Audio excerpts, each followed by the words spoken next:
ज्ञानेश्वर महाराजांचा पालखी सोहळा आज जेजुरीत दाखल होणार आहे। पहाटेपासूनच लाखो वारकरी खंडोबाच्या दर्शनासाठी गडावर दाखल झालेत। शैव आणि वैष्णव परंपरेचा हा अनोखा संगम आज जेजुरीत खंडोबा गडावर होतोय। वारकऱ्यांची मांदियाळी, फड, अभंग, टाळ मृदुंगाचा गजर आणि त्या भक्तिमय वातावरणात संत ज्ञानेश्वर महाराजांची पालखी खंडोबाच्या सोन्याच्या जेजुरी नगरीत दाखल होणार आहे। ड्रोन कॅमेऱ्यातून पाहूयात खंडोबा गडाची ही खास दृश्य।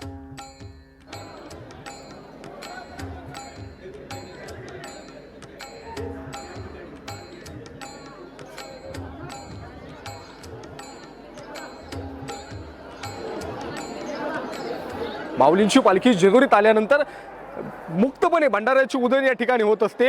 जेजुरीकर भंडारा उधळत असतात आणि त्यामुळे सोन्याची जेजुरी जेजुरीला म्हणत असतात।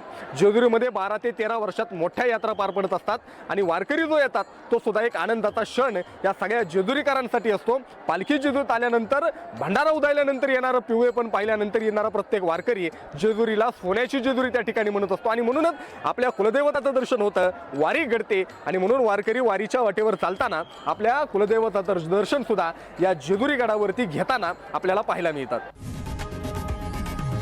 लोकशाही मराठी ऐका, पहा, जागरूक रहा।